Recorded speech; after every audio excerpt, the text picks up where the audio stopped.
اما والله العظيم الواحد مش عارف يقول ايه على التصريحات اللي بتطلع من كبار مسؤولين داخل انديه بيتكلموا على المنتخب.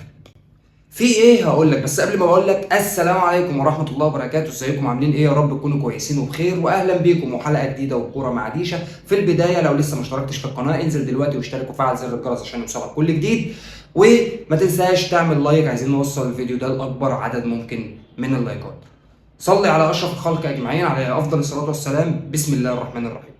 في البداية كده امبارح بعد مشاركة مصطفى شوبير مع المنتخب طلع علينا شوية تصريحات بعد المباراة، اللي يقول لك ده عواد زعلان واتخانق مع مصطفى شوبير هو والمهدي سليمان علشان خاطر ما شاركوش، واللي يقول لك ده اتدربوا لوحدهم عشان مش عايزين يشاركوا، واللي يقول لك ده مش هيروح المنتخب تاني، وكلام كتير جدا. بس هنقف هنا عند كذا تصريح، منهم من كابتن حسام حسن وابراهيم حسن، ومنهم من استاذ احمد سليمان او كابتن احمد سليمان عضو مجلس الاداره بتاع نادي الزمالك.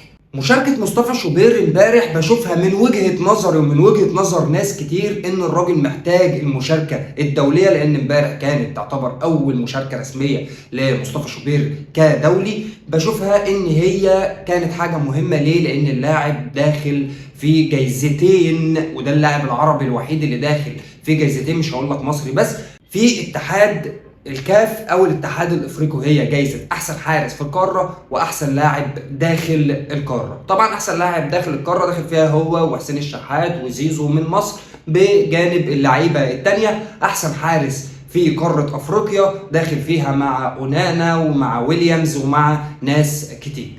طبعا مشاركه زي دي تدي لمصطفى شوبير حاجه او دافع كبير او زقه كبيره في عمليه التصويت اللي بيختار من خلالها احسن لاعب او احسن حارس. ليه؟ لاعب دولي، لاعب حقق اكبر عدد كلين شيت داخل دوري ابطال افريقيا، كان من ضمن الاسباب الرئيسيه لتتويج النادي الاهلي باللقب ال 12 بالاميره السمراء. فطبعا كل الكلام دوت حاجات بتديله زقه وبتديله افضليه في الاختيارات.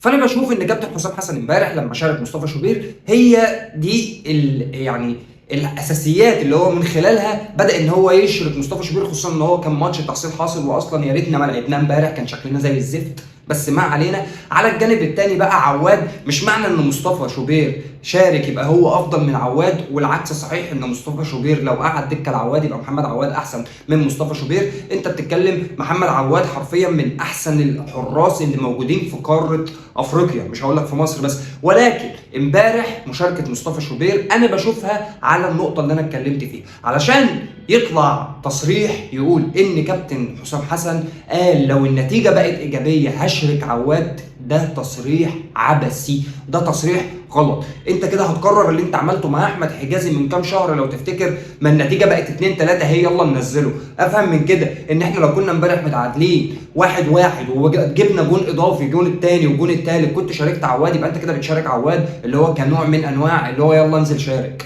مش عشان انا محتاجك، لا انزل شارك.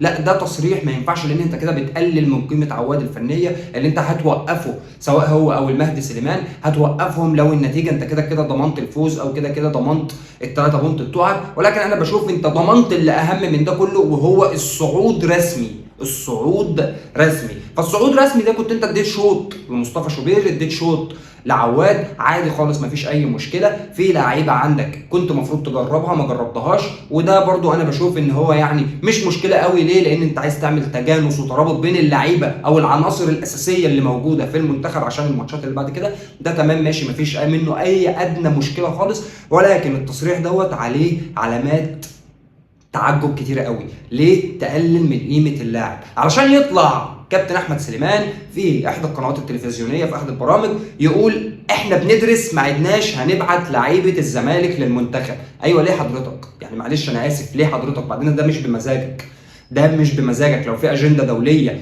معترف بيها من الفيفا، مش ماتشات وديه، انت دلوقتي بتتكلم ان النادي لو انطلب منه لعيبه ومرضاش يوديهم تبقى فيها مشكله. مفيش حاجه اسمها هعتذر. هتعتذر ليه؟ ليه هتعتذر؟ مش اي لاعب يا جماعه هيروح من النادي الاهلي هيشارك، ومش اي لاعب هيروح من نادي الزمالك هيشارك. عشان طلع الكلام امبارح ان ليه حسام عبد المجيد ينزل في الدقيقه 60، ليه محمد عواد ما يشاركش، ليه عمر جابر ما اتاخدش، ليه مش عارف مين، ليه ايه فين وبرضه اتكلم على مباراه النصر الليبي. انا كان عندي مباراه، انا مش عارف ايه، المنتخب كان عنده ماتش بس انا ناقص من عندي نجوم عشان منضمين للمنتخب وما لعبوش. ايوه حضرتك، وانت عشان عندك ماتش ودي اصلا ده ماتش يعني ايه، تكريم كده تمام، وواخد عليه فلوس، لكن المنتخب بيلعب في بطوله اساسيه او في تصفيات اساسيه، فان انا اخد اللعيبه معايا اشاركها ما اشاركهاش ده قرار الجهاز الفني، ده قرار كابتن حسام حسن، ده قرار الجهاز ككل تمام.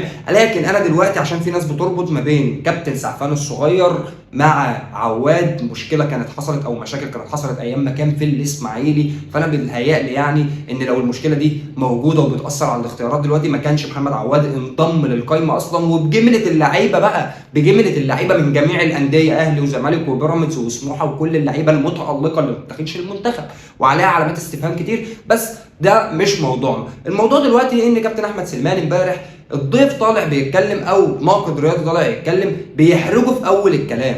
طب انت بتحرجه ليه في اول الكلام؟ هو جوميز ما يستحقش يا عم؟ كلنا قلنا ان جوميز واخد بطولتين سوبر افريقي وكونفدراليه، من حقه ان هو ولا يعني يكون موجود. مش هقول لك ان هو لازم يكسب، لا، يكون موجود من ضمن المديرين الفنيين اللي هيتاخدوا احسن مديرين فنيين داخل قاره افريقيا.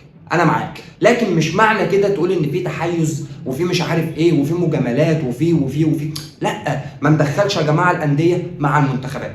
مشاركه عواد من عدمها ده في قرار او في ايد الجهاز الفني، غير كده احنا ما ينفعش نتكلم وما ينفعش نقول. احنا كلنا بنقول اشمعنى ما خدش فلان، اشمعنى خد فلان، اشمعنى مش عارف ايه، اشمعنى. طب انا اعمل ايه؟ طيب احنا بنقول تمام، لكن اشراك اللاعب من عدمه دي بتيجي يعني حسب وجهه نظر المدير الفني. المدير الفني عايز يدي لده شويه، عايز يدي ده شويه، تمام ماشي مفيش مشكله، لكن التصريح ما كانش موفق ان انت تقول انا مش هبعت لعيبه الزمالك تاني للمنتخب. ليه يا فندم حضرتك؟ ما انت عندك زيزو لما بيروح المنتخب بينزل وبيشارك، عندك حسام عبد المجيد لما بيكون في المنتخب بيشارك. انا دلوقتي عندي في مركز حسام عبد المجيد في حسام عبد المجيد، في محمد عبد المنعم، في رامي ربيعه، في مش عارف، في مساكين كتير موجودين. طب انا دلوقتي شاركت ده، انا اقول مثلا لو حسام عبد المجيد شارك مكان رامي ربيعه، رامي ربيعه اللي بيقدم واحد من اهم فترات حياته في الكوره في الوقت الحالي، اجي اقول انت بتلعب حسام عبد المجيد على حساب رامي ربيعه، او انت بتلعب محمد عبد المنعم على حساب حسام عبد المجيد، او حسام عبد المجيد على حساب محمد عبد المنعم؟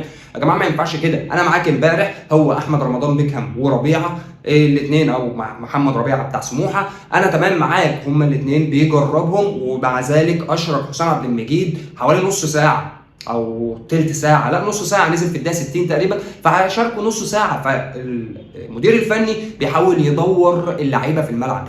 ما هو يعني مركز حراسه المرمى ده مركز حساس جدا. اللي بدا الماتش لو انا شايف ان الدنيا ماشيه كويسه، خصوصا يعني انا بشوف ان مصطفى شوبير يعني حارس ممتاز وحارس ممتاز جدا كمان تمام، وهو امل المنتخب وامل الكره المصريه. ليه؟ لان محمد عواد كبير في السن، محمد الشناوي كبير في السن. مش بقول لك كده ان احنا ما ننزلش عواد، لا خالص اطلاقا، حتى انا ضد التصريح اللي كابتن حسام حسن قاله او كابتن ابراهيم حسن قاله، اللي هو عواد لو النتيجه كانت ايجابيه شويه كان ممكن نديله. ده تصريح مرفوض خالص، لان انت كده بتاثر على اللاعب وبتاثر على نفسيه اللاعب، وصدقني هتعمل نفس المشكله بتاعه احمد حجازي، ولكن هذا ما في الامر.